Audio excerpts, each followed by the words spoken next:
பெரியாழ்வார் யசோதை சொல்றா, என் குழந்தை விஷமம் பண்ணிட்டு இருந்தாலே நன்னா இருக்கும். ஏன்னா இங்க இருந்து விஷமம் பண்ணா ஒவ்வொரு நாளும் அவனை பத்தி பெண்கள் வந்து புகார் சொல்லுவா. உன் பையன் அந்த விஷமம் பண்ணா, இந்த விஷமம் பண்ணா அப்படின்னு கம்ப்ளைண்ட் பண்றா பாருங்க. புகார் சொல்லுவதற்குத்தான் அலர் தூற்றுதல்னு பேரு. தினந்தோறும் அவ புகார் சொல்றதுக்கு என்னென்ன பண்ணணுமோ அத்தனை விஷமமும் பண்ணுவான். இப்படி சொன்னா நமக்கு தோணும், இப்படி விஷமம் பண்றதுக்கு சமத்தா மாடு மேய்க்கிறதுக்கு போறதே நல்லது தானேன்னு தோணும். அப்படி இல்ல, இத பெரியாழ்வார் யசோதையின் கண்ணோட்டத்திலேருந்து பார்க்கணும்.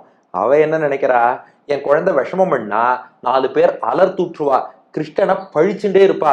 பழிச்சுட்டே இருந்தான்னா திருப்திப்படாது. ஆனா அவன் பாட்டுக்கு நன்னா மாடு மேய்ச்சு, ச்சே இந்த குழந்தை எவ்வளவு நன்னா மாடு மேய்க்கிறதுன்னு பாராட்டிட்டான்னா திருப்திப்பட்டுடும்.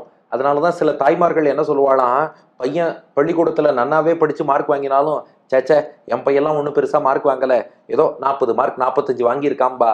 எதுக்குன்னா பையன் நல்ல மார்க் வாங்கினான்னு வெளியில சொன்னா கண்டுபட்டுடும். அது போல பையன் நல்லா சாப்பிடுவான், ஆனாலும் வெளியில போய் சொல்லுவா, என் குழந்தை சாப்பிடவே மாட்டேங்கிறது, சொன்ன பேச்சே கேட்க மாட்டேங்கிறது அப்படின்னு சொல்லுவா.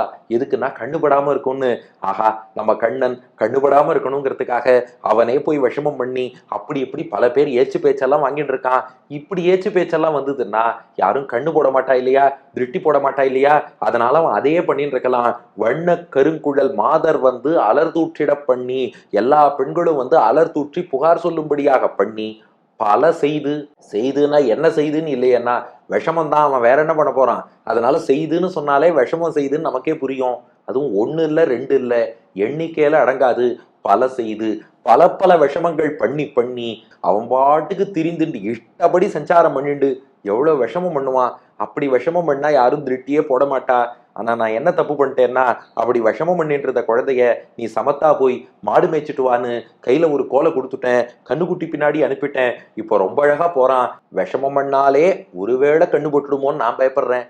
அப்படி இருக்க சமத்தா மாடு பின்னாடி போயிட்டான்னா, அச்சோ கான் அதர் இடை, காட்டு வழியில காட்டு மார்க்கத்துல கன்றின் பின் கண்ணுக்குட்டிகள் பின்னாடி எண்ணற்கு அரியானை போக்கினேன். நினைச்சு கூட பார்க்க முடியாத அந்த பகவானை, எண்ணற் கரியானா இருந்தாலும் கண்ணுக்கு இனியானா இருக்கானே, அப்படிப்பட்ட பகவானை அனுப்பிட்டேனே.